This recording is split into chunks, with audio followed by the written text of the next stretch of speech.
Hello again to another reaction by Aga Calero. Yeah, yours truly here, sitting here. And today we'll be watching the delicious diets of the prehistoric Europe, Mesolithic, Neolithic and Bronze Age by Dan Davis History. I already made one reaction to his video and it was very interesting, very well done as well. So let's just jump into it and let's start. This video is sponsored by HelloFresh. After the last glacial period, the climate of Europe grew warmer and more stable. By 10,000 BC, in the Mesolithic era, the hunter-gatherers of Europe were thriving in a range of environments, from the Atlantic coasts in the west to the river valleys of the steppes in the east. And from 7,000 BC, the first Neolithic farmers around the Aegean in southeast Europe spread across the continent in two main waves, bringing a new way of life, new languages, beliefs and social structures. Then around 3000 BC, another great change came, with the spread of steppe herders from their homelands on the Pontic steppe all the way to the furthest corners of Europe, heralding the beginning of the European Bronze Age. These three eras saw huge social, linguistic and genetic changes, but perhaps the most dramatic differences are to be found in their approaches to food. Every day, the people of these societies dedicated themselves to procuring sufficient nutrition to, at a minimum, avoid starvation. But food meant much more than that. What they ate depended on what was available in their environment, what they grew or raised themselves, and what they traded for. The resources they utilized were dependent on their technology and their cultural traditions. So, what did prehistoric Europeans eat? Scott. This video is sponsored by HelloFresh. I've been using their service for weeks now and can highly recommend it. The basic idea is they provide delicious recipes you make with fresh, wholesome ingredients delivered right to your door. This cuts out the hassle of weekly meal planning, grocery shopping, and deciding what to eat each night. They have 40 weekly recipes to choose from for all meal occasions, lifestyles, and preferences. And the biggest benefit for us has been broadening the variety of what we eat each week. I like to make sure I get plenty of protein with every meal, so I look for the protein smart tag on their menu to find recipes featuring 30 grams or more of protein. And you can customize select meals by swapping proteins or sides, or even adding protein to a veggie dish. You can even upgrade for organic chicken or organic beef on select meals. Making sure we get proper nutrition at home is really important to me, and with HelloFresh you're getting seasonal ingredients picked at peak ripeness. Their ingredients travel from the farm to your home in less than 7 days, so you know they're fresh. Amongst the meals I made this week was this pork penne pasta. The directions were really easy to follow, the portion size was great, and the final taste was honestly excellent.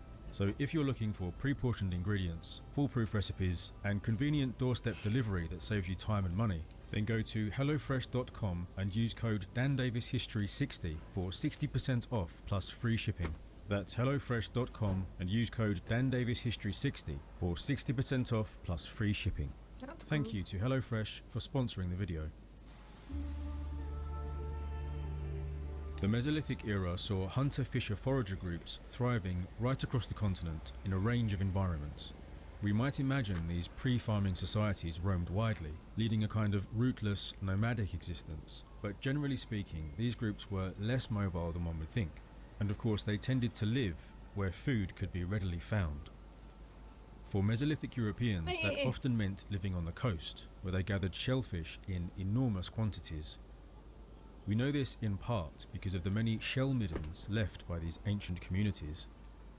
These were mounds of discarded shells placed by the people who harvested them, piling them up over generations until they sometimes grew to enormous sizes.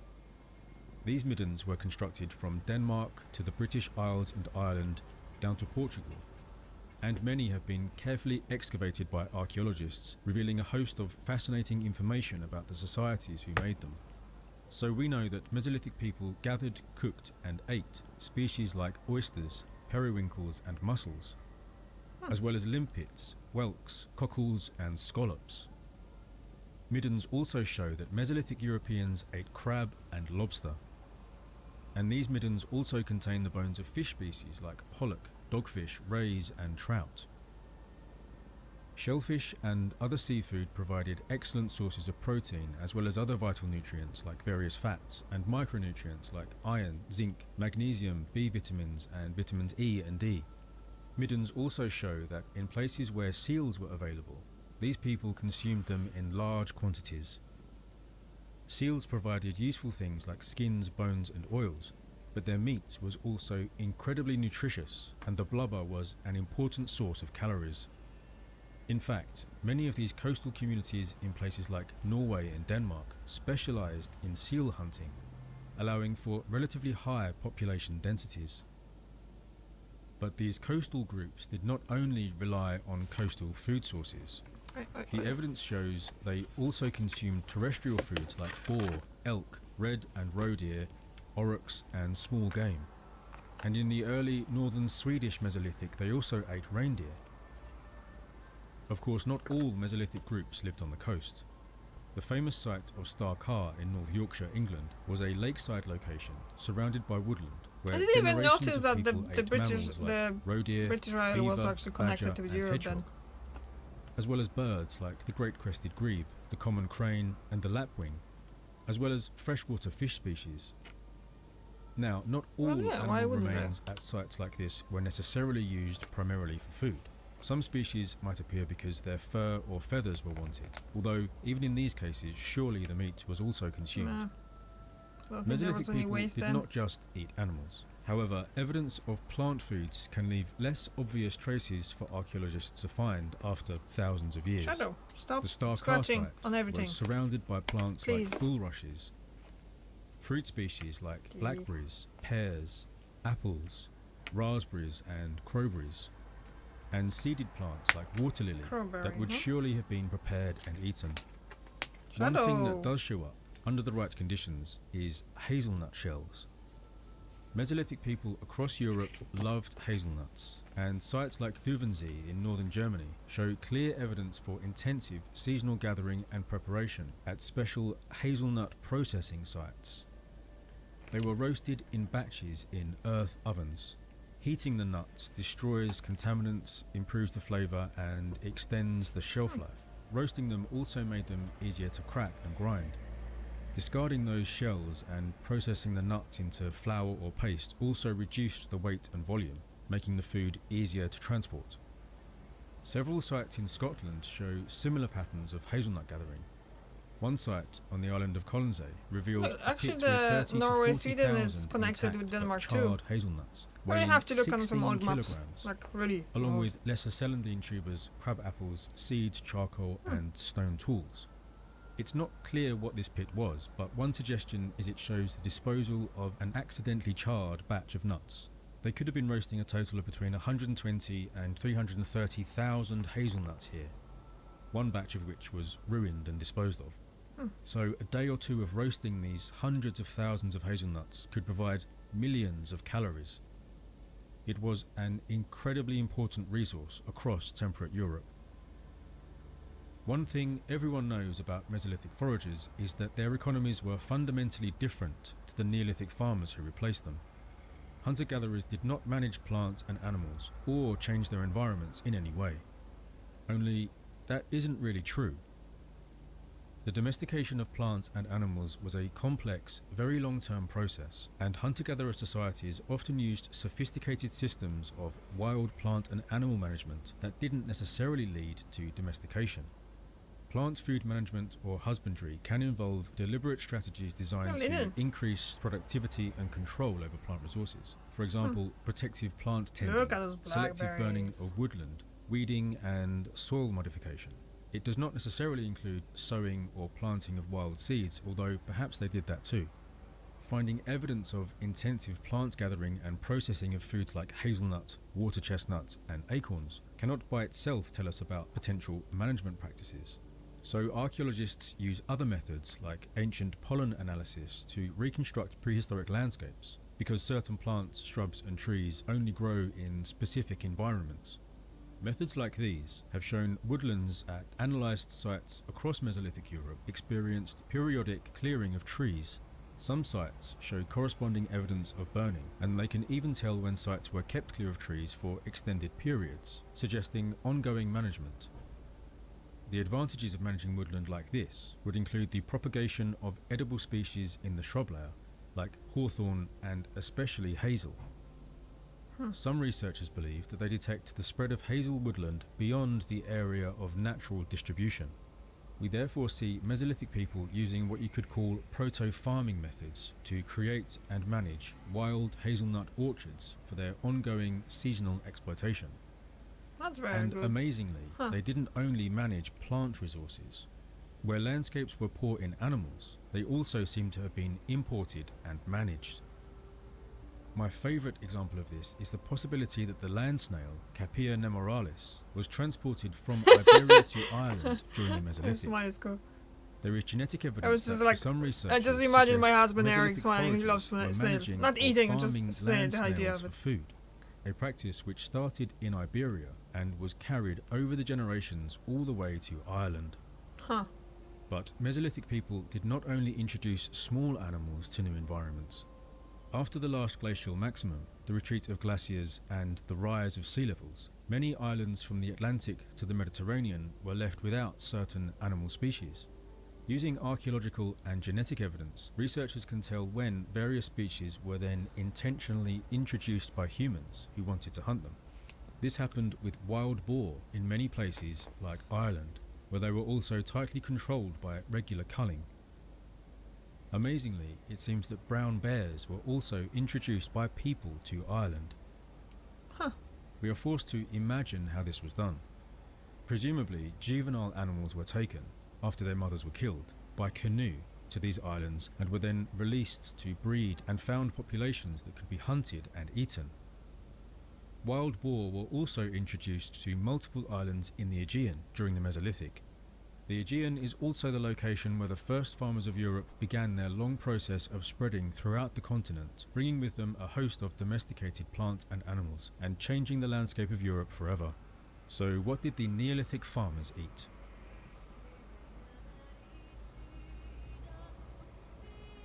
I guess There the were between farmers, whatever 200 they grow, and 450 wild edible plant species in European temperate and Mediterranean regions, including green leafy plants, seaweed, roots and rhizomes, nuts, grass seeds and fruits.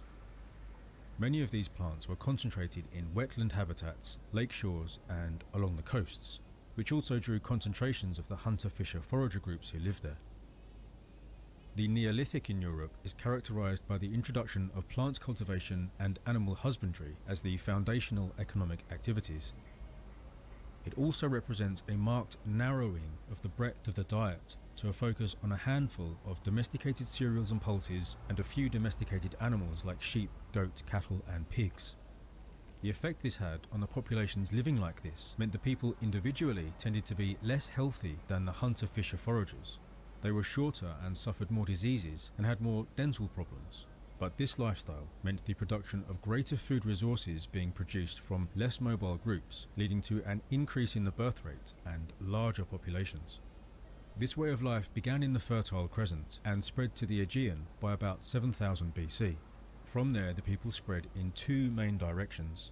One southerly route went by the Mediterranean coasts, eventually reaching Iberia. The other spread through the Balkans into Central Europe.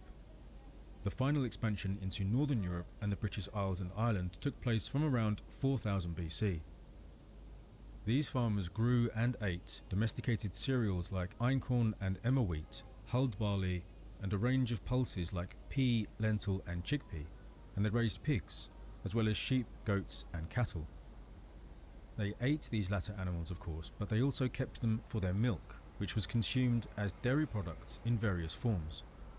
Archaeologists know this because they are able to test food residues preserved inside ceramic pottery for telltale chemical signals. And this evidence shows up in the very earliest farming communities in Greece, so dairy was always an important part of their diet. And cattle specifically started to dominate the farming cultures as they spread through the Balkans towards Central Europe. Now, these people were almost entirely lactose intolerant. However, it didn't stop them consuming plenty of dairy products. Processing the raw milk into different products like cheese, yogurt and butter usually makes them digestible for lactose intolerant people.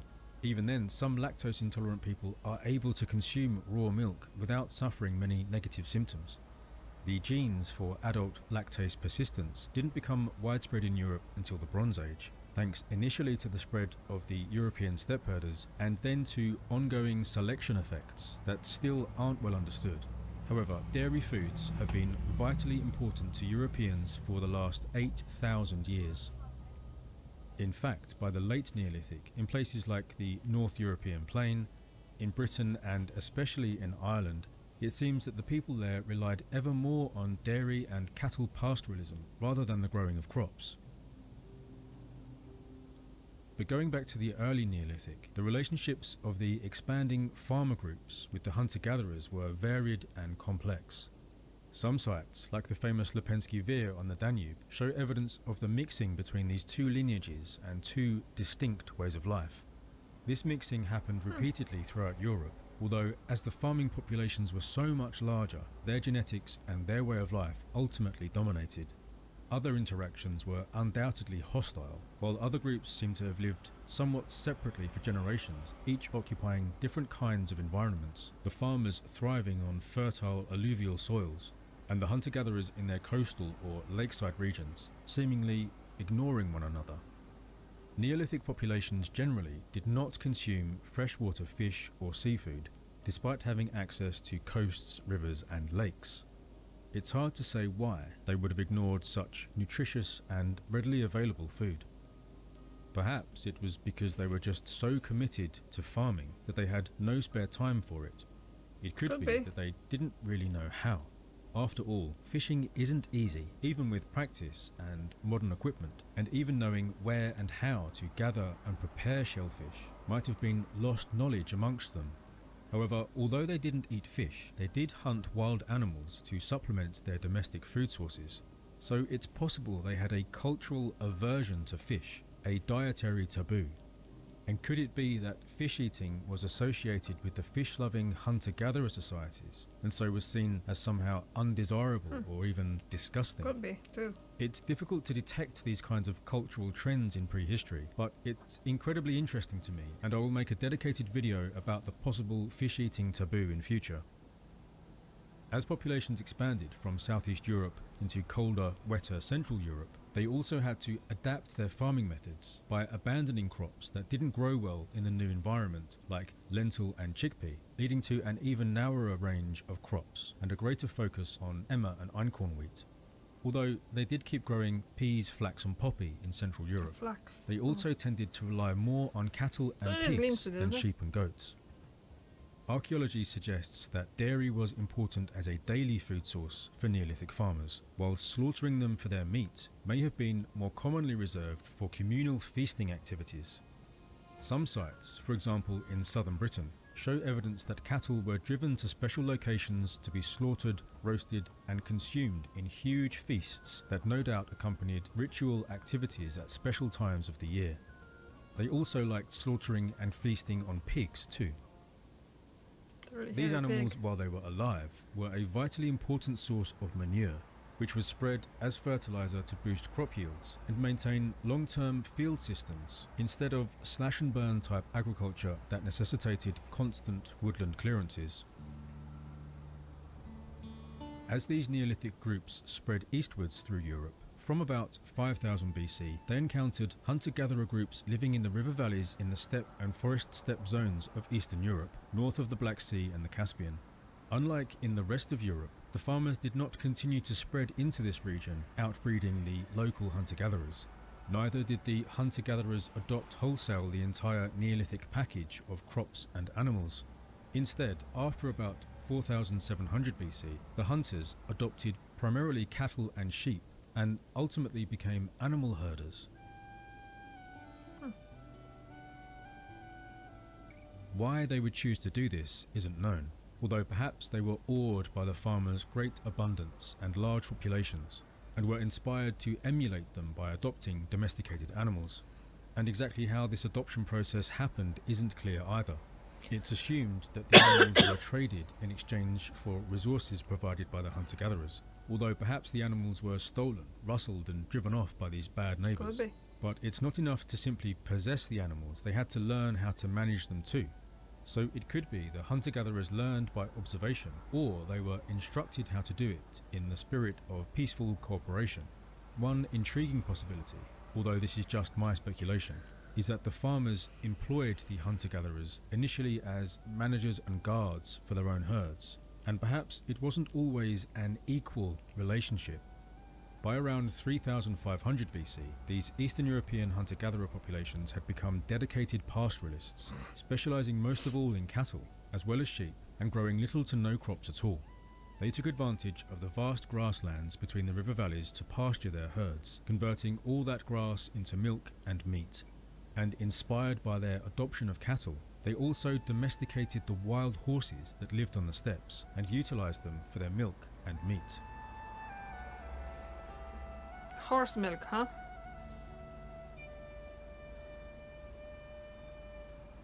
Wow.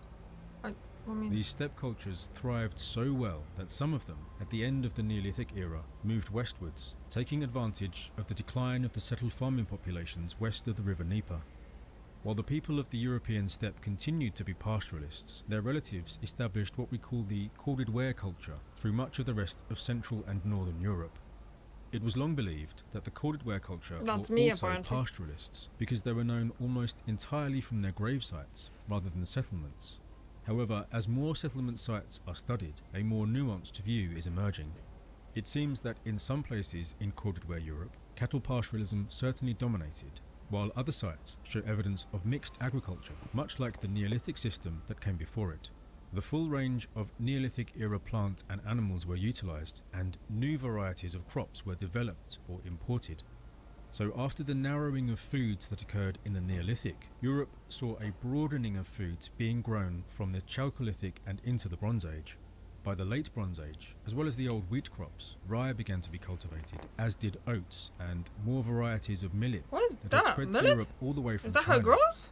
These new crops were suitable for different soil types looks like, and climates, enabling that more land to be utilised. Grew on For example, oats were better for cold lakes and rivers climates, and while millet was more drought resistant. You keep saying millet, Pulses, I'm gonna have to Google that. lentils and flax were grown in new regions. This trend toward increasing diversity of food production continued into and through the Bronze Age as the population grew larger, bringing more land into cultivation and improving its productivity. Food technology also advanced, along with increased long-distance trade for things like salt, which allowed for longer-term storage of meat, which in turn led to healthier, more resilient and larger populations, a trend that continued into the Bronze Age and beyond. If you'd like to see more about prehistoric salt production, ancient fishing methods, and the possible fish-eating taboo, then please subscribe now so you don't miss these videos in future. And there was an incredible opportunity for archaeologists to examine the food consumed by one Chalcolithic individual because it was actually preserved inside his stomach. To find out what this man's last meal was, please watch my video on the Tyrolean Iceman here, or check out my Bronze Age history playlist for more interesting subjects like this. That was really interesting, I have to say. I forgot to close the window, so you're probably gonna hear some noises from the street. But it's very warm today, and I kinda wanted some fresh air, semi-fresh air from the road. Anyway, that was really. I never really thought about, like, obviously hunter-gatherers. The name kinda says is like, oh, they hunt and they gather stuff. But it was very interesting video to kind of see how that kind of progressed from one type to another, how it goes. I guess he could probably do another one, just keep going from one type from the Bronze Age to next to now. That would be kind of interesting to see that type of video. But for now, I'm gonna finish because my own dinner is ready in the oven and it smells really delicious. So thank you very much for watching, and I'll see you tomorrow. Bye!